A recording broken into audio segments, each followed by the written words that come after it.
Hi YouTube, it's Kathy and I'm here to do the over 30 book tag. If you were not aware, I am over 30 years old. In fact, this is one of my favorite shirts because it might look like the Teenage Mutant Ninja Turtles logo and they were my imaginary friends when I was a child, but it says I'm actually in my 30s. This tag was created to unite some of the older booktubers that we have on the platform, and I have a feeling that some of these questions are going to make me very existential.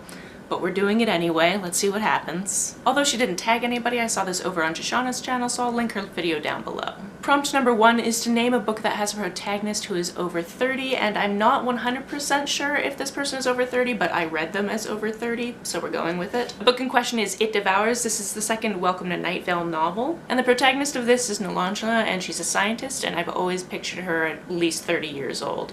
I didn't reread the beginning to find out, but that's how I read her, so that's what I'm going with. Also, to be fair, when I listen to Welcome to Night Vale, I know that Cecil Palmer has to be at least in his 30s. I've just decided that right off the bat when I started listening to it years ago, so I'm going with that. Not to mention Diane Creighton, who is the protagonist in the first book, is definitely also in her 30s. If you've somehow never heard of this universe, I'm absolutely obsessed with it, so let me know in the comments and I will indoctrinate you. The second prompt is to name a book that represents who you were when you were younger, and this is going to seem like such a cop-out answer, but I legitimately was very much a Hermione when I was younger, and this doesn't seem like a complete cop-out answer to me because I didn't actually read the Harry Potter books until I was in my late 20s.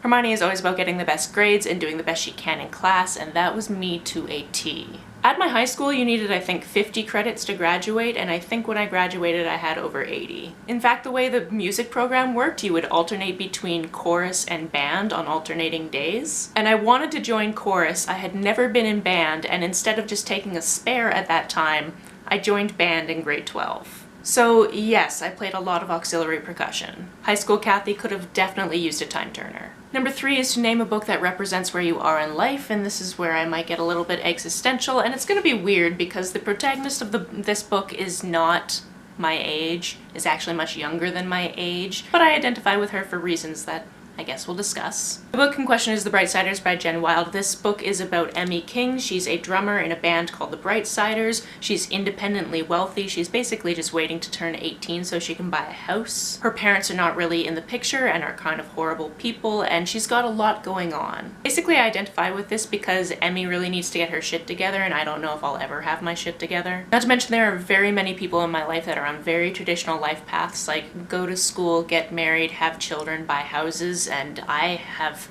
very few of those. I went to school, I guess. That's about as far as I got. And like Emmy, I find myself floundering and not really know what I'm doing with my life and being kind of scared of all of the things. So yeah, there's your vulnerable existential moment of this video. On to number 4, name a book that represents something about you that will never change, and for this one, this book comes with a little bit of a story. For this one, I've chosen The Dark Tower by Stephen King because this is about an epic adventure. This series actually took about 30 years to write, and then he still wrote things about it afterwards. And the reason specifically why I chose this book and why I talked myself into only picking books from off my shelves so I could mostly show you this book. This is not actually the copy of the book I read when I originally read this series. When I was originally reading the series, I was reading my friends' copies, and I moved to Europe and had to take the last book with me because I hadn't finished the series and then mail it back.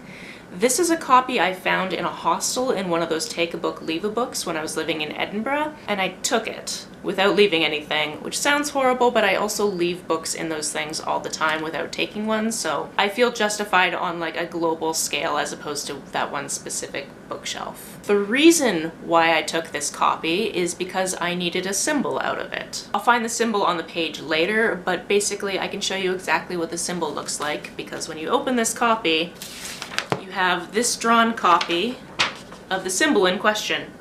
And it's drawn out like this because this is what they used to tattoo this symbol onto my back. By they, I mean 2 amateur tattoo artists in a hostel bar in Scotland. That symbol, if you've read the series, is the symbol for Unfound Door, but to me it means adventure. Adventure is the thing that has never and hopefully will never change about me, and I wanted a tattoo that reflected that, but I'm not a graphic artist. I don't know how to draw. I don't know how to describe what I want out of a tattoo that means adventure. And I also just didn't want the word adventure on my body in English or any other language because I don't speak other languages. Also, at this point, my only other tattoos were word tattoos, so I wanted something graphic. So over a decade ago, in a hostel bar in Scotland, I got a tattoo from this book, basically. Also, can we just take a moment to look at these end papers, because they're gorgeous. This book also has illustrations throughout, and that delights me. So I'm super glad that I sort of stole it from a hostel in Scotland. Number 5 is to name one of your favorite classics, because apparently if you're over 30, you're a classic. I think we all know that I don't really like classics, so I had to think about this one a little bit, but one classic that I definitely remember reading for fun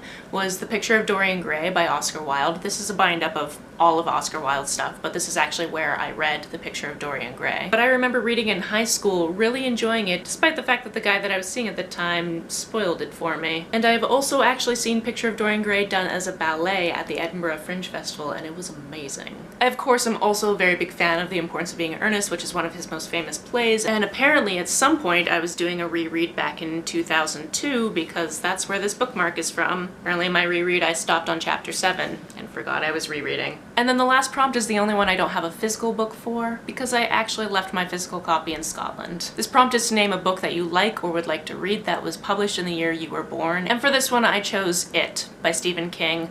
Not so much because of the book, because that book is actually pretty difficult to slog through. It's like 1,134 pages, and it was a lot. But the 1990 movie was my favorite movie when I was 4 years old, so that story holds a lot of nostalgia for me. According to the quick Googling that I did, it was also the most popular book published in 1986, so it just seemed fitting. And there you have it, that is the over 30 book tag. If you are 30 or over and haven't done this tag already, tag You're It. Have you read any of these books, or are you currently experiencing an existential crisis? If so, let me know about it down in the comments below. On the way down in the comments, if you hit that subscribe button, that would be very nice of you. You can like and share this as you see fit, and I will see you very soon. Bye!